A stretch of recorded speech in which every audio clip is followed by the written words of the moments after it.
spin the body to the side, zone. Hook in, hook the throat, control all your joints. Perineum, there's a femoral artery, and there's a throat. This is already a takedown.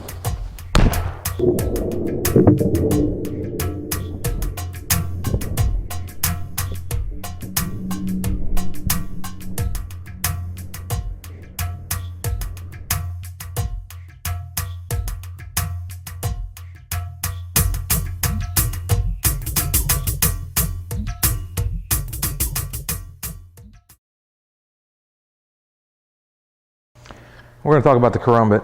Now, the interesting thing about the Kerambit is it has unique shape, obviously. Often you'll see a ring for a finger to go through, and it holds it more firmly into the grip. But unlike any other weapon or any other blade, the Kerambit is used just to manipulate the body. And one thing we're going to show is the concept of manipulating the body post-entry. Now, no matter what template you're using, inside of Kali, of course, we have vital templates. The template is not specific to a weapon. The weapon is merely a tool, and almost any template that we have, you could interpret for various weapons. Although we have templates which are specific to Kerambits as well. But the idea is also that rather than looking just at your vital areas, you also have control areas, which are all your joints. And the Kerambit is a very good tool for manipulating the body by entering joints and then spinning the body with it. Everywhere that you hook in all the joints, elbow, hip, knee, jawline, shoulder, all these points are excellent points for controlling the body. Spinning the body, turning the polar axis, folding the body, folding each joint.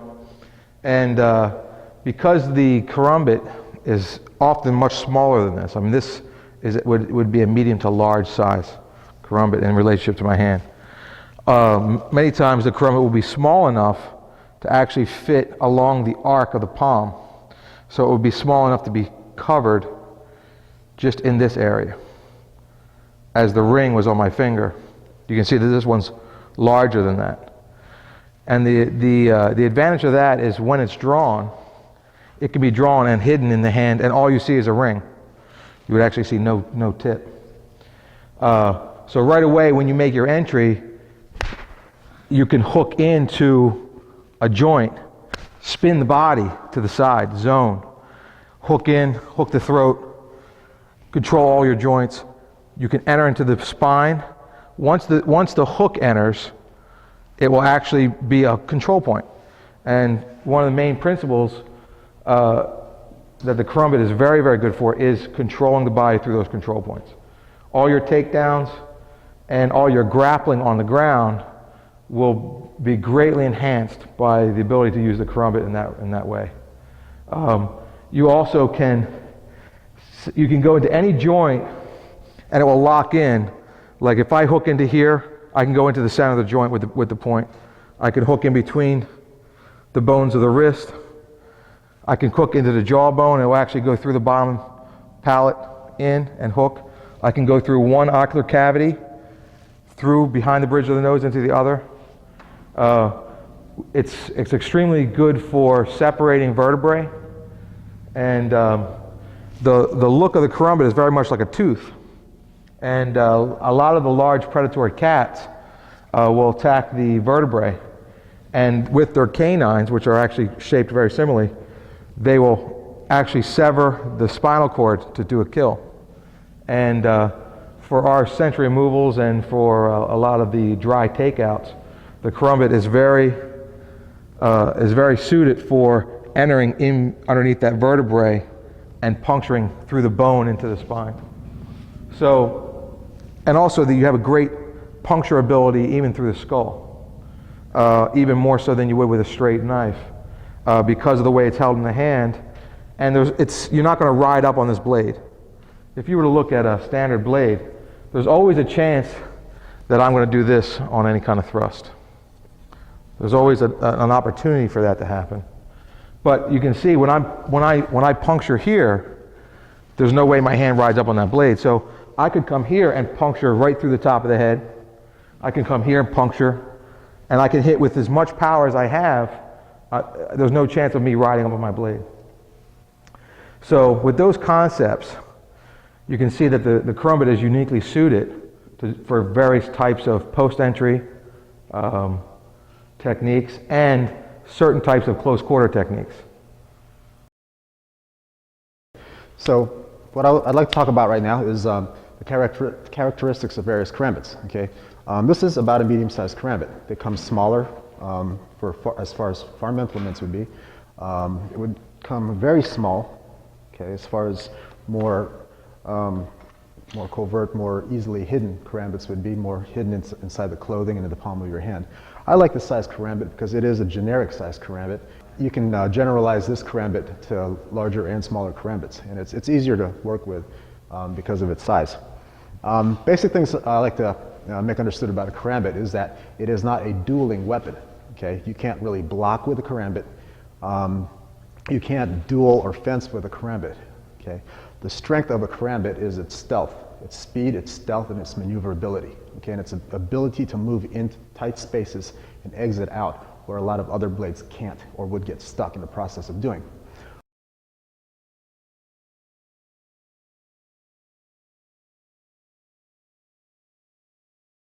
The reason you don't really block with a Kerambit is it's like there's the place where the Kerambit is. Okay, you really can't use it to cover your forearm. Okay, you can't really use it out too much.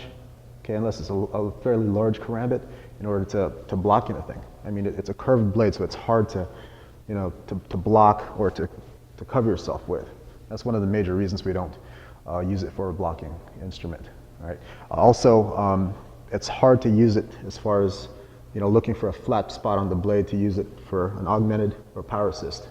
It's very difficult to pull that off. Okay. You can do it with your arm, but now you're going to rely on the strength of your wrist. Okay, so you really haven't gained a whole lot of advantage with that. Plus, being a very small blade in nature, there's really no reason for that.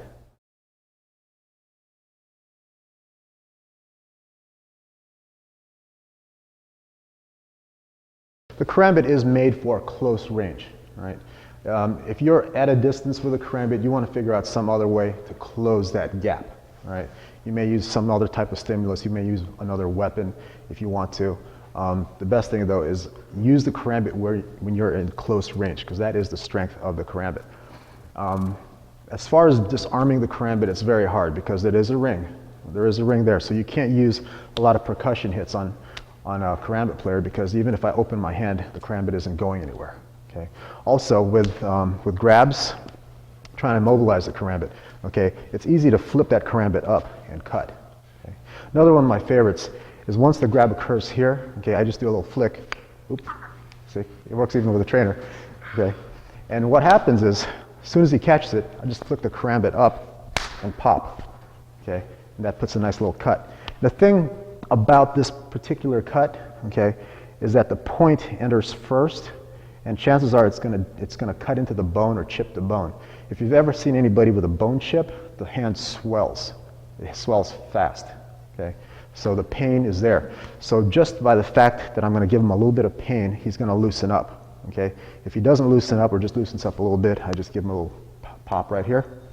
Okay, and it cuts. So here, flick, pop. Okay, this particular Kerambit has teeth on it. Okay, so as you draw it across the skin, it's going to bite first, okay, to create the first incision, and then it's going to do the rip. Right. So that's another advantage to this particular Kerambit, is that as I pull across, okay, you're going to have the first incision, and as I pop up, okay, you're going to finish the cut. Right.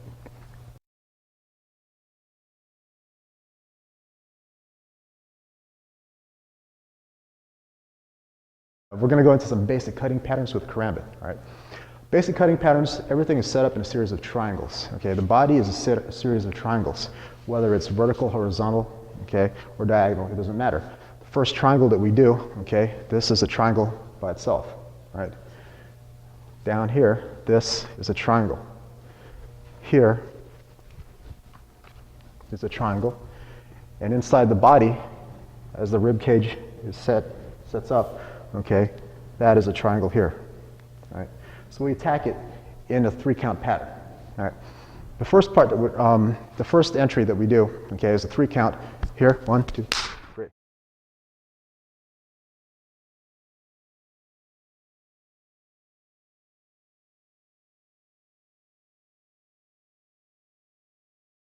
What I'm going to do is I'm going to create a barrier that he can't get through. Once I go here, I'm going to put my body and shoulders in and lock my arm. Okay, thereby giving him something to try to get through and giving me a way to rip just, at random, okay, into this opening. So that's the first of the 3-count patterns, okay, using the triangle. Okay, here, here, okay. So it happens really fast, here. Okay. Now you can do pokes, okay, you can do rips, you can do tears.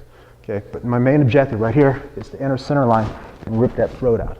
Okay, so as I do this, as he's up, okay, as his guard is up, I'm just going to enter quick, here, okay, and rip through. All right.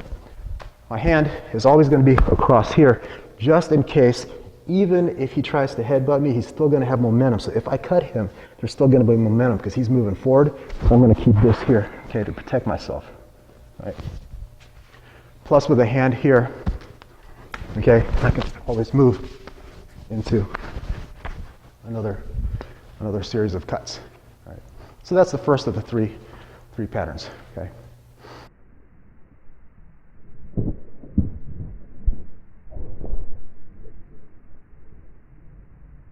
The second one is an internal triangle, which is right here.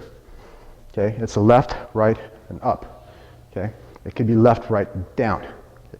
The reason we use this pattern is if you run into something, and we'll demonstrate this later.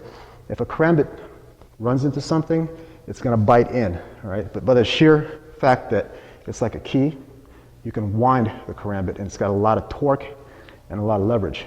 Okay, so if it hits something, you just pop it out and go the other way. Okay, right there. Okay, now you can do that both ways. Here. Okay. Now once you go up, go over left and right, you can go up or down. Right? So the movement is very quick. Okay, 1, 2, 3. Okay, 1, 2, 3. 1, 2, 3. Okay, very quick. Okay, and he'll leave a big gaping wound. So the movements for that, okay, would be if I was to parry, up. Okay, if I was to go inside, up. Okay, again, lower, I can go here, okay, femoral, okay, and up. Now, I go just into the groin area, I can go to the anus and the perineum.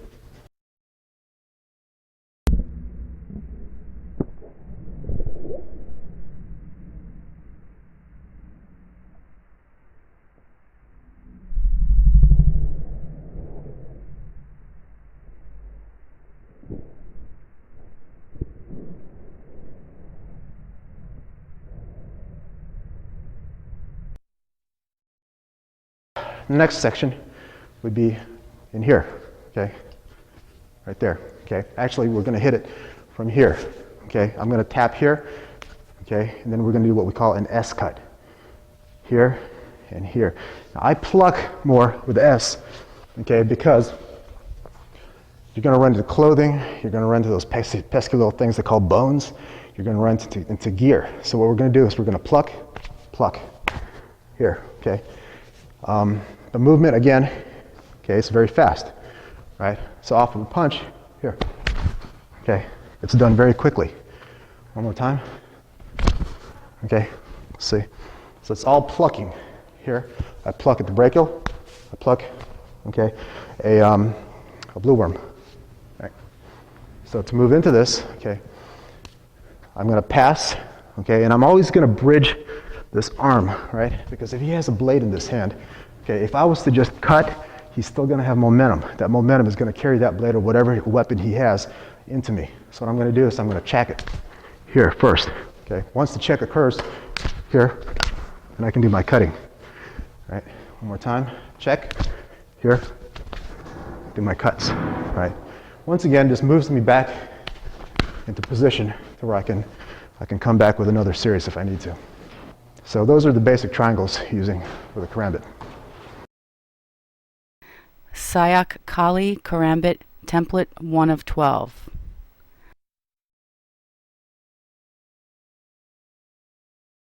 Number 1, right brachial punch thrust. Number 2, left brachial hammer fist slash palm up.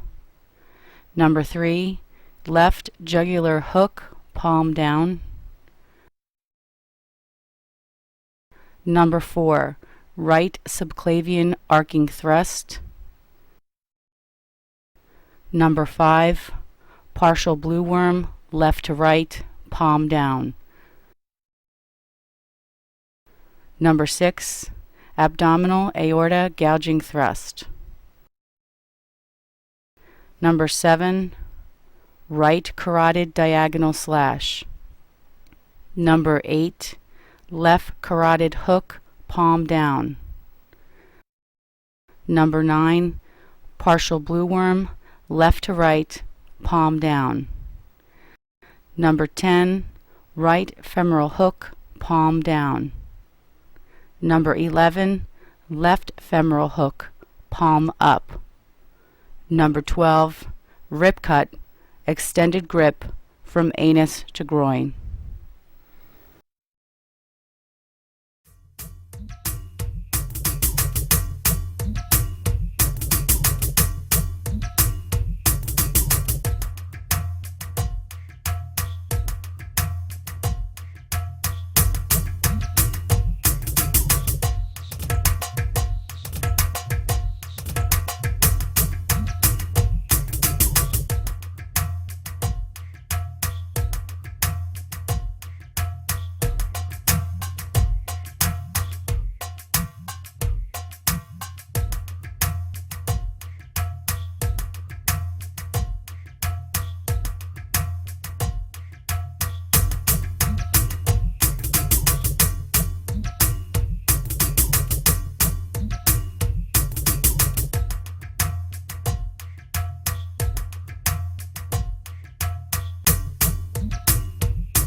Okay, so this is number 1 of our Kerambit templates.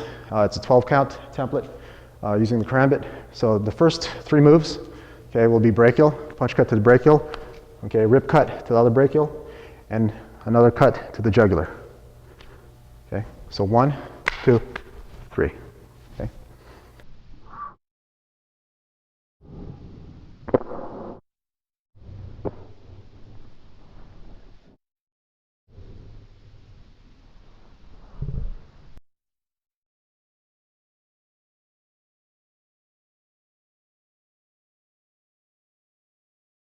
Next 3 in the series After 1, 2, 3, okay, as this hand starts to come out, and what we're doing, okay, as I move here, okay, if this hand comes up to guard, okay, I'm going to clear it here, okay, snag their arm, bring it down, and do an arcing thrust into the subclavian, okay, cut through into a partial blue worm from navel to hip.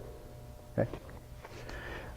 From this point, we're going to clear the arm again, okay, and we're going to do another thrust into the abdomen, okay. Our target is the abdominal aorta. We're going to thrust in, and we're going to rip out here, okay. So we'll take it to that far. 1, 2, 3, 4, 5, 6, right?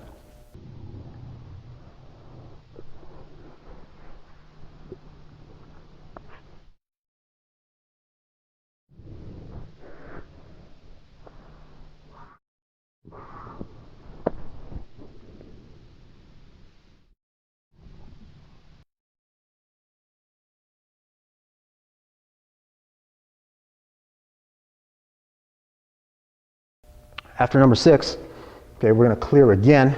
Okay, if the arm is out, we're going to clear again one more time. Off number 6, we're going to clear out, okay, and go to the carotid. Cut through, okay. And as we cut through, we're going to come back around to the other carotid, okay. Going to cut through, and it's going to be spiral downward. Here, okay, partial blue worm again, from hip to navel, and then femoral artery. Right. So that movement would be from here, here, okay.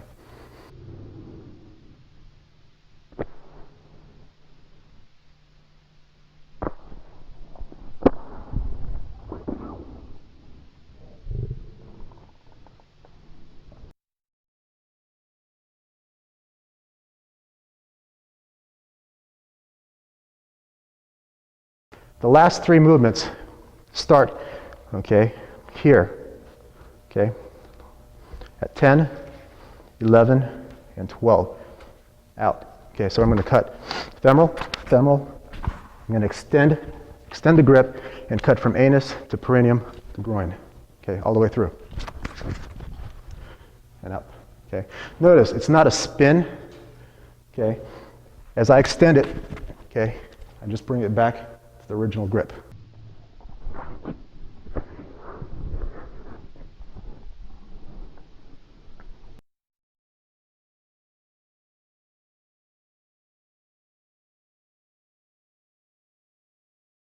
Right?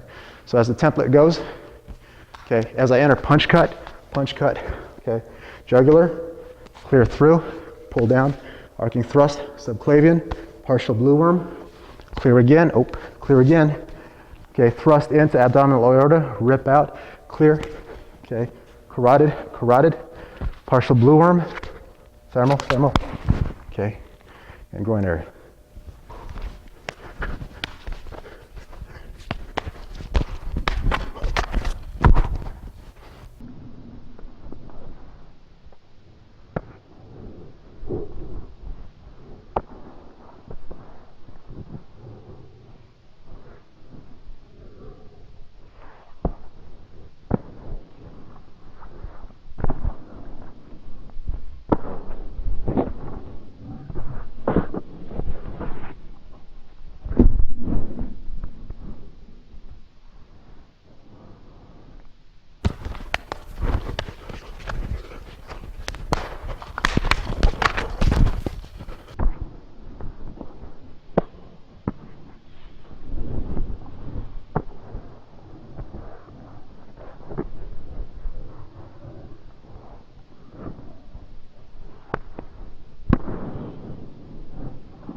Okay, so we're going to look at the advantages and disadvantages of an extended grip. An extended grip is when the Kerambit is out this way. Okay, there are several ways to bring it to that position. You can go out this way, or you can go out this way. Okay, I'll show you some different uses for that. The advantage of an extended grip is that, back again to the elusiveness of the karambit. Okay, if for some reason he was able to check me here, okay, I can launch the karambit out. Okay, and by the nature of the karambit, the weight it will be enough to dig into the skin. And if the karambit is shaped properly, it'll bite. Once it bites, it'll dig in, okay, to a certain depth and then cut like a plow. Right. So that's one of the advantages of the extended grip. Also, again, with the grabbing here, okay, bringing it to the extended grip allows me to use the tip, okay, to attack the arm and then do my disarm. Okay.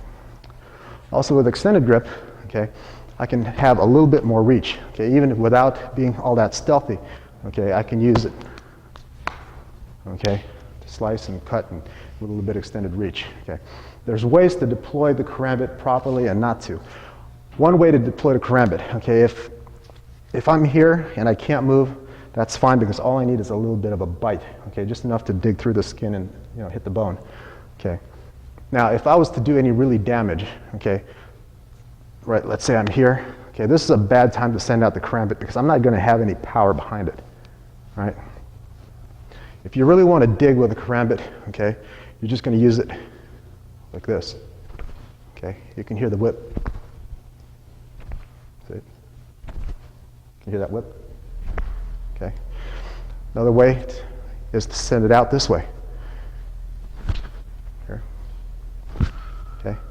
So it digs in and it rips. Okay. And you want to use that centrifugal force that you build up, okay, to give you that extra power that you need to rip with the karambit. So back to the extended grip. When applying the extended grip, okay, you want to protect your fingers. Okay. A lot of misconceptions with extended grip is that all you do is hang it off the tip of your finger like this, which is very untrue. Okay. It shouldn't be done because you don't have the strength to hang on to it. And that's how a lot of people will lose their karambits. Okay. Proper way to apply the extended grip, okay, is to hang it off of this knuckle here, okay, and close the thumb over it. Okay. That way you protect your finger from being pried this way and that way. Okay. Plus you don't run the risk of the karambit falling out, okay, because it's closed, okay, with the thumb over it. Okay, nice positive lock, right? And you can do all your whipping, okay, without worrying about the karambit coming out.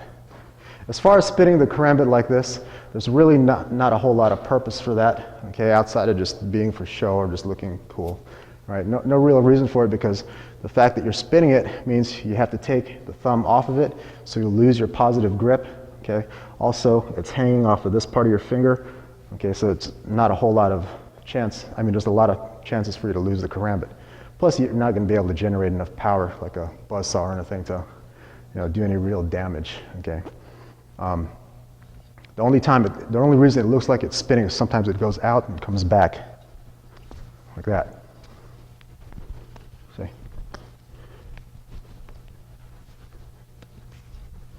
See? So it looks like it's spinning, but it's not really spinning. It's just going out, catching, and then coming back. But the motion of the hand makes it look like it's spinning. Okay.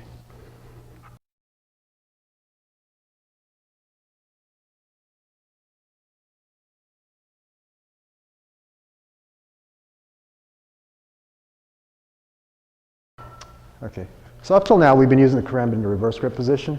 Right? I'm going to switch the grip over to a reverse forward grip, okay, which actually would be a reverse grip by karambit standards. The pinky will go into the ring instead. Okay, again, this is a hard, grip to disarm just because a finger is in the ring and it has a really positive grip. Now it's going to be used more like a ripping kind of motion. Okay, so once again, okay, you can do a lot of these cuts. Okay, you can do a lot of the gun things. Okay, you can do a lot of the S cuts. Okay, you can do your basic entries. Okay, along with your entries, okay, you can do your triple cuts. Okay, left, right, straight up, down, or straight up. Right. The cool thing with this is it allows you to move a lot faster. Okay, reverse grip is cool because it has a lot of power. Okay, and because it's brought close to your body. Okay, you can use your hip. Okay, to power all of your cuts. The downside is it's not quite as fast as the forward grip. Okay, the forward grip, although it is faster, okay, and more maneuverable in some ways, doesn't give you that much torque, because by the way you're holding it and the way you have to cut with your particular grip, you're not able, okay, to push it with your hip as well, right? But the advantage is speed, right? The speed of the Kerambit, okay, gives it is that extreme speed and mobility.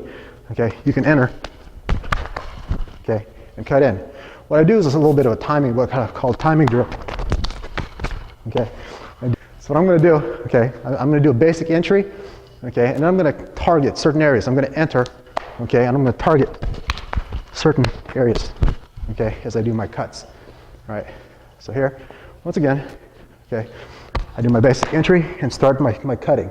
Once I start my cutting, I do a series, okay, of ricochets, rebounds, whatever you want to call them, right? So basic cutting here, boom, boom, and cut, right? Now you can go just for the chest, okay, as here, okay, or you can go down a little bit lower, here, okay?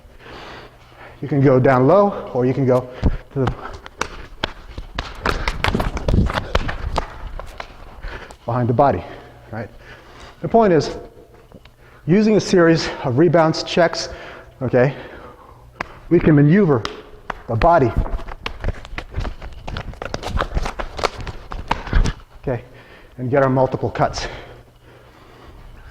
So that's a little bit of work with a Kerambit and other grip.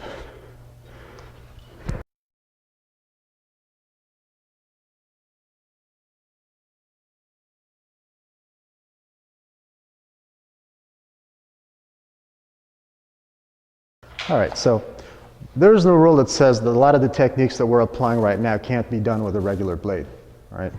I can apply the same techniques, okay, let's call it the 3-count entry, okay, here, okay, apply it with a small folder, here, okay. Also the other cuts, when we're doing from here, off the 3-count entry, there's no rule that says I can't do this and come through, okay, and cut. It's not an either or, okay?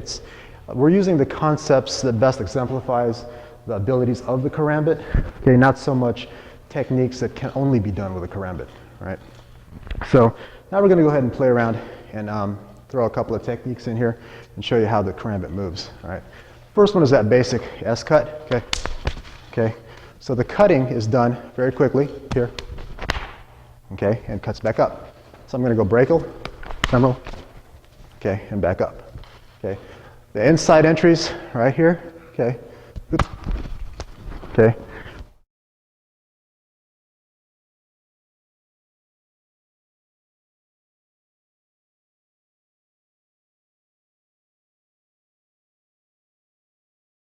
The basic concepts that we're going to call it, with the Kerambit, we're going to call it palasut. Palasut means to enter. Here is he checks, okay. I'm going to slip it through, okay, for my palasut.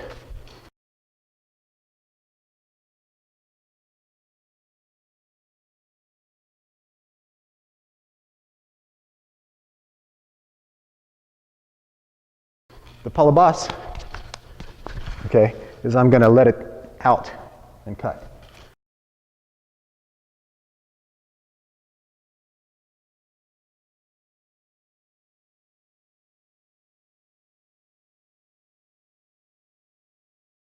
Palasud means to enter inside, right? So here, okay, that would be a palasud, okay? Works good, all right? Another palasud, okay, here, okay, another entry, right? The Kerambit isn't just a cutting tool, okay? It's also an implement of persuasion, right? With a Kerambit, okay, you can grab, okay? And one of the things about grabbing with a Kerambit, you have to be careful, because if you grab perpendicular, he's going to pull his arm, and when he pulls the arm, okay, here the Kerambit will turn, okay. So what you do, you want to catch it like a fish hook, here, okay, dig it in diagonally, that way when he pulls, okay, it bites deeper, right. Once that's done, here, okay, you want to throw what we call a bait, right, bait here, okay? If he doesn't go for the bait, you just stick with plan A and knock him out. If he goes for the bait, bring it in, here's your lock, okay? You can do the finish by bringing him around and cutting. All right, so here, grab, bait, here, lock, grab, and cut through. All right. Cool thing with a karambit is you can apply it in different places to the body, all right, and you're able, okay, to close the body and pull out. For instance, as I enter here, okay, I don't have to go straight in. I can pull it through, close, and then rip it out. All right. Another movement from here, here, okay, I can extend it, close the head, and then rip it out. All right. Another movement here, okay. I can move it down, enter, close, and pull it out, okay. Also with a karambit, using the palisid concept, okay, as I feed, okay, see how when I use that quick jerky motion, the head will bob up and allow me to get my cut. All right, one more time, boom, boom, here, allow me to get my cut. Okay, if he's still moving around, I can use the karambit to move here, okay, and manipulate the body. Turn the body, cut, bring through, cut around, hip to hip, ear to ear. You can also do takedowns and still use the karambit in the process. Okay, once I get my entries here, okay, I can bring the body down, drag him through, cut at the Achilles, and cut straight up the perineum again. Okay. Okay. There's different palisods you can do with the karambit. The basic palisod, okay, is just using the blade, okay, to enter from range to range to range. Okay. One more time. From outside to inside, back to outside. Okay. Another palisod here, okay, would be to use your arm, okay, to enter and snag, okay, and cut. Okay, using the arm. And cut, right? The third series in palisods, okay, would be what we call the full body palisod, where I'm going to use my body to cut. Okay. So I'm just going to slip everything using my body. And if you watch how I do this, I'm going to use my shoulders, okay, so that he doesn't have the ability to get a little bit of a running start and hit me. What I'm doing is I go in, okay, I'm going to snag, okay, and I'm going to keep his body tight. I'm just going to slip and get my cut. Right. So we're going to apply that palisod concept, okay, from here. I'm going to come through, okay, and I'm going to drop, okay, quick cut to the Achilles, come through, okay, up the perineum. Okay, so another one off of the catch, okay, off of the hold of the karambit. As I go through, I'm going to move the body, turn, and cut. I'm going to do my cut, grab, turn the body, pivot, and rip. Okay, so once again, I need to re-emphasize that a karambit is not a dueling weapon, okay? If he has a longer blade, actually any blade is a longer blade, okay? I don't want to try to get past his guard and enter in, right? What I want to do is I want to utilize some of our open hand techniques, okay, along with the karambit, okay, and use the karambit and strengths to overcome the blade, okay? So once again, if he's coming in, all right, I don't want to sit here and try to fence and out jab him, okay? What I need to do is I need to draw him in, all right? So as I give him, a target, okay, as he goes for it, right there, okay, that's when I need to be able to snag, pass, and feed, okay? Now, of course, you can do this with any blade, okay? What I'm saying is, using the karambit, you have to understand its limitations. You can't just duel with this thing, okay? You have to be stealthy with it, okay? And you have to have a good open hand basic skills, right? So here, okay, as I come through, okay, he checks, okay? I'm just gonna use the karambit one more time to grab and disarm. Okay, there's my entry. Here. I'm through. There. Okay. At no time do I touch the opponent's blade. I try to avoid using my own body, okay, to disarm it because I may get cut. Okay. As a last resort, I'll do that, but for now, I'm going to use my opponent's body, okay, aided by the Kerambit, okay, to disarm that blade. The call grip, reverse grip, okay, it's very similar. I still get my cut, my bait, okay, and my disarm. Okay. This is one of the few occasions that you can use the Kerambit like a pry bar. Okay, call grip, yeah, here, okay, I cut in.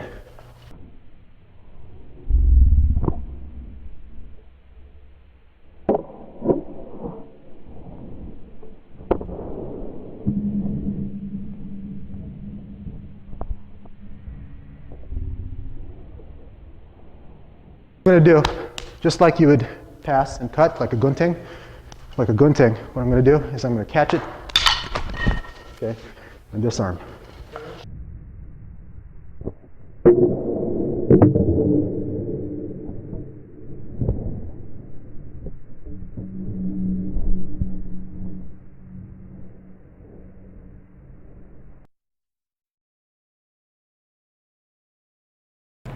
Hi, I'm Ken Pinnell, Guru Ken Pinnell. I do Filipino Kali and Indonesian Pencak Silat. I teach Mandi Muda. I have worked with Mandi Muda, Bukti Negara, Sarak, Kuntao Silat de Tuars, Chamandi, Kuit, Mustika Kuitang, a few other systems. Trained in the United States and in Indonesia in Pencak Silat. I want to talk a little bit today about the Kerambit. This is a very common Indonesian weapon, also Filipino. I'm just going to talk about from the Indonesian side of things. So a lot of times the Kerambit was actually a weapon preferred by women, and they got extremely good with this thing, and it's very fluid. So a lot of times they would hide their weapon, like assassins would hide their weapon inside their sarong, and they just reach inside and cut you as they're passing. A lot of times you're going to watch for old ones and sticky ones, because a lot of times in Indonesia we use poisons on them. So we just put it inside like this. And if I can see you, Andreas, please. And just as we're passing casually in the street, they just go like this and scratch you and put it back down, and nobody would notice a thing, and it would already be done. But you'd die same day from the wound because of the poisons. So some of the things with the spinning, it's related to handwork in that we call this suliwa, and the suliwa is very common in Indonesian Pencak Silat. And there's suliwa for the hands, to move them inside and outside, and there's suliwa for the head. And so you see this a lot around the Kerambit in the Filipino and Indonesian systems, and the sarong. There's a strong relationship to me between the sarong and the Kerambit. So again, suliwa is a circular motion like this, okay? Circular motion like this, and you see a lot of this material around the Kerambit. Okay, and the head. There's suliwa, okay? So, in my demonstration, I'm just going to do some harimau, okay? Harimau comes from Sumatra, but it's a strong part of Mandi Muda. In fact, Mandi Muda, the word Mandi, comes from Chamandi, and that's a village in Indonesia. Harimau is from Sumatra. Harimau means is a tiger, and it's a lot of low groundwork, but when you're not used to it, it's very deceptive and hard to deal with. So when it punches, what I'm going to do is take the leg here on my way through, but I'm just going to go right straight to the ground. I've already taken the perineum. There's a femoral artery, and there's the throat. So this is the way we climb in the harimau. So the training in the harimau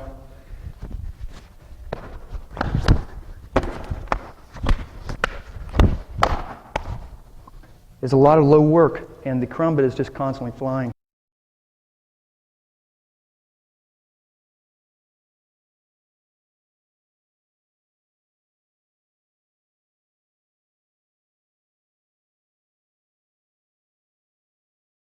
So some of the grips of the Kerambit, and sometimes I use double Kerambit. For now I'm just holding one. My preferred method is finger in, hook down. And this twirl's real nice too. Another method a lot of people use is finger in. This is a good grip because it has a lot of power for the ripping cuts. Sometimes you put thumb up, sometimes not. Sometimes this back side is sharpened, and the inside, and sometimes just the inside. And almost all of them have a nasty point. So another way, some people put just a finger in, and what they do with this is they hit, and then they'll rip, hit like this, and rip. So some stupid things, a lot of people will twirl this and not get their arm out of the way. If I can do this, and it has a tendency to hit the wrist like this. And you want to be careful with real ones. You want to make sure you practice with trainers before you move to the real ones, because it's better to notice this stuff with trainers than to have to learn the lesson the hard way, the way I usually do with the real weapon. This, a lot of people will twirl this around. You shouldn't bring it up inside your own arm. A lot of people twirl this one and twirl it this way. You got to get your fingers out of the way. And they'll catch the thumb on the way up. I don't prefer this grip. Most of Indonesian pencaksilat silat uses just this grip. And then, like I said, the finger. And again, same problem. When you get to twirling, sometimes it wants to hit the wrist in there. Okay. The worst defensive self-inflicted wounds from the Kerambit are generally when you're standing around like this and you start moving around, you're moving inside your own arm and you have a tendency to rip the arm. So primarily the self-inflicted wounds are on your inside of your own arm from going inside the arm itself. Okay. For instance, when Andreas punches me here and I'm trying to get there, I just cut myself. Okay.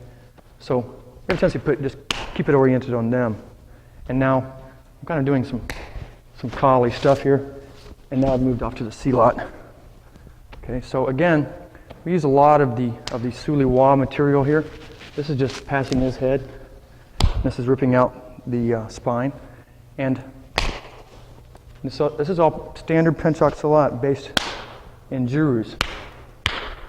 Okay, you see a lot of these things in pencaksilat silat. You see a lot of arm attachment up here. When he first swings at me, you see this arm attachment up here. This is already controlling this arm, and this is how deep we go right away. Most of pencaksilat silat I do has a tendency to like to penetrate the space. Out here, we consider this to be waiting for the odds to break down. We consider this to be gambling. He's going to punch for a while. I'm going to take a few hits. He's going to punch for a while. I'm going to block. I'm going to punch back some. He's going to block. We're going to play this, and I'm going to wait for the odds to break down. Pencaksilat silat doesn't really think that way. Pencaksilat silat wants to go right here, where we have the ability to really hurt the guy quickly. So rather than, and you can take one punch, even if we're taking one punch. In fact, sometimes we train just like this. Even if you take one punch, push. This is where we want to be. Okay? So Kerambit automatically, if you're fighting out here, you might be hurting tendons, and you're getting arteries that are far away from the body. Okay, the total extremity. So there's not a lot of damage being done that he's going to notice while we're fighting right now. It's going to take a little while for this to work out by attrition. So what I want to do is get in here to where some of the more lethal targets are, or to where I can get a lot of body manipulation through the usage of the Kerambit. So again, we just think straight in. And this was my first ripping cut, went across the trachea. Then when I do suliwa, I just cut right back through the spine. And relation to harimau, this is already a takedown. Okay? And in hands, this is the same thing. Okay? We can do this from the inside. So he will respond immediately to this. Okay, we can stick this in the iliac, but you don't have to because it's a pointy edged weapon. So anywhere I stick this thing, while I'm walking through this space, will put him to the ground. We just like to, sorry about the fingers, we just like to step all over them, go in there with them, hurt them anywhere we can. If they're taking us down with them, we like to hit them with the knees. We like to stomp on them. We like to trap down on the ground with the knees, with the feet. So to do a little bit more harimau, this is a long cut. And this just cuts the whole time. And you can see how I'm doing it.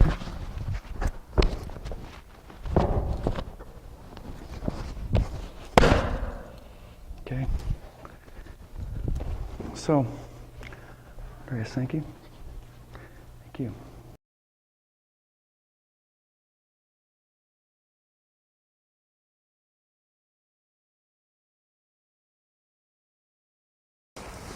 So here we're going to do some tests on some different cuts of meat. All of these are pork. This is a pork shoulder. Has a bone running through it diagonally, like right in through here. But we're going to show basically the ripping ability of a Kerambit. It's got a thick plastic bag, which doesn't simulate the elasticity of skin, but is actually a little harder to cut than skin, although it's not nearly as elastic. Basically, we're going to look at the types of wounds that like one shot will make. This would be comparable to a man's thigh. So as far as the meat, so we'll just see. We're going to leave the meat hanging so it moves a little bit. Probably moves a little bit easier than a man's thigh, but people really try to avoid being cut, and that avoidance usually will lessen the depth. So this movement will simulate a reflexive response of, or even a reactionary response of the body. So we're going to let Ray come up, Tuhan Ray come up and do some single slashes, see the depth, the amount of depth we get, the amount of damage we get done, and then we'll look at the wound, and we'll use a couple other things. We really want to educate people who haven't experienced actually cutting flesh, and so that they understand how easily flesh is cut, how easily things are punctured, what will go into you. I mean, a lot of people think it's something that has to be sharp to go in. Blunt objects, if they're hard and say big around is half-inch diameter, will go in easily just with the power of a man. I mean, you could take a piece of rebar, square on the end, and thrust it right through this piece of meat. So it doesn't have to be something sharp. And we're gonna look at it a little bit. So, Okay, this Kerambit I'm holding right now is about medium, large to large, extra large Kerambit. There's smaller ones, of course, and there's a lot bigger ones. I'm just going to try this one out for the first cut. Yeah. One of the interesting things about a Kerambit is its power to rip and slash and tear, okay, above most any other blade, because what it will do as it enters the body, it'll dig into a certain depth, okay, and if I keep the same angle as I arc across, it's just going to dig to a certain depth and just keep on cutting. If I arc it a little bit further, it'll dig in deeper, okay, and dive into the body. Okay, so I'll just, in that case, you'll have to actually turn the Kerambit and rip it out. Or,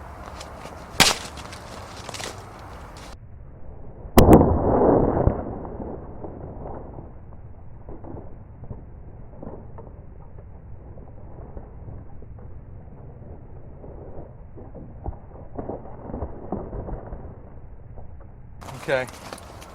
Here you can see we entered way up into here, and it entered about an inch or so through there, ripped, cut through the skin of this, ripped through the shirt, and the wound that we're looking at here is about, it went in here.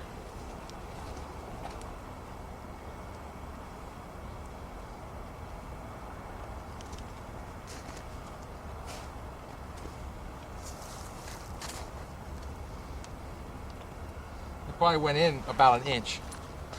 The meat moved out of the way quite a bit.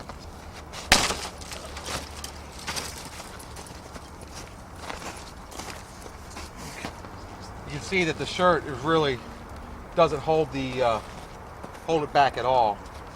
And this cut, you can see how deep it is, and you can see how long it is. Okay, so there we're about an inch and a half deep and about 7 inches long.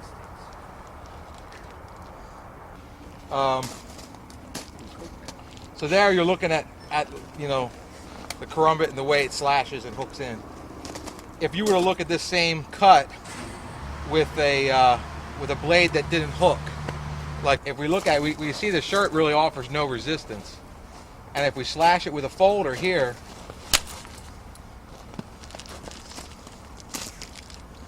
see where that goes. It's about the same depth, about the same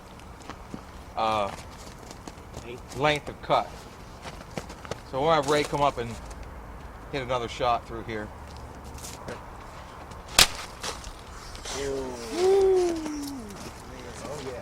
How about the smiley face?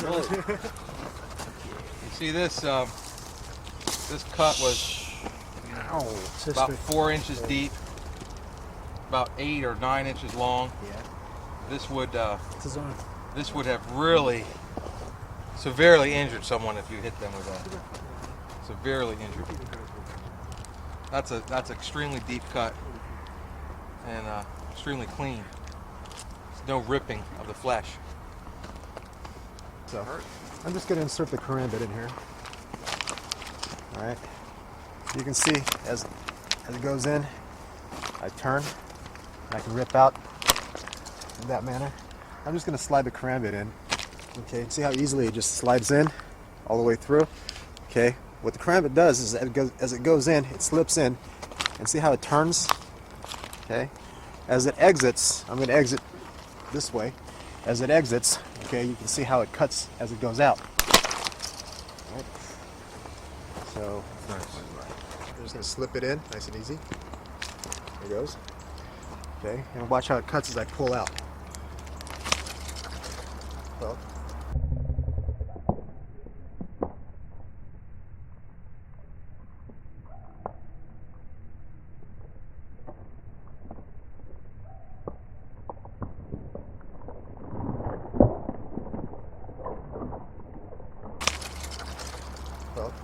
cut it clean through. That. And that was just pulling out without me having to swing it back. I just pulled it straight out. Do it again. As it goes in, pull it straight out.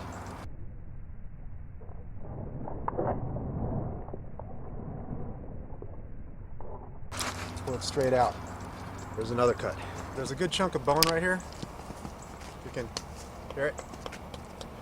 Okay, I'm going to aim for that piece of bone, see if I can make it through that.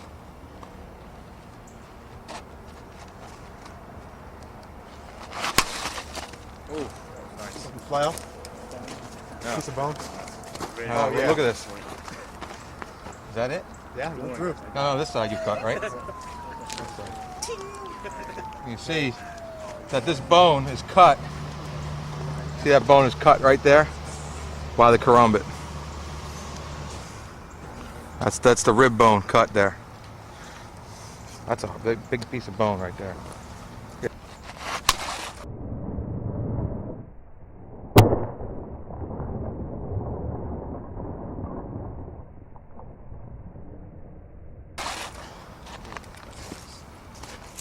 Here, let's look at it. Let's look at it there. Yeah, I went through this one. You see the bone here, and you see the wound starts all the way back here, cuts through this bone. Now, this is real tough. This whole plate right here is real tough.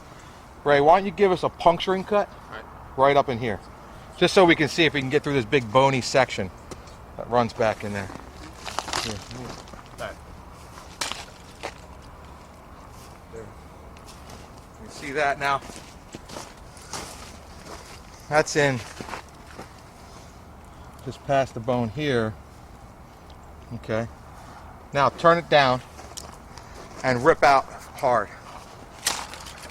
Yeah.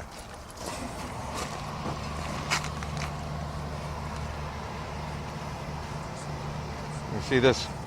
That's a deep cut, goes all the way through, cuts out. Cimandi, and that's a village in Indonesia. As a Cimandi man, we work on the forearms a lot.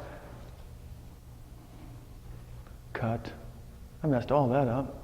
I started talking about Cimandi. I was trying to talk about harimau. Okay. Harimau's from Sumatra.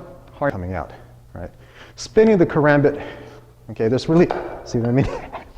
There's really no purpose for that, okay? It just kind of looks cool if you can pull it off, right? Gunting, grab, feed. Wait, what you want me to do? Okay. I was gonna show the bait and then with me going for it. And Yeah, then just back on. protect yourself. Yeah. Okay. Okay. The karambit as I go through. Oh, sorry. You all right? Okay. Try again. Sorry about that. Ah, thought I could pull it off. Here, these are individual ribs that are just like the ribs you'd see on a person. In fact, this was a guy that we caught breaking into our school, and you know, we quartered him up. We brought him out here. We haven't told anyone about it because we didn't want to get put in jail. But this guy. That's not on videotape. Oh my God! It's on video now. Yeah.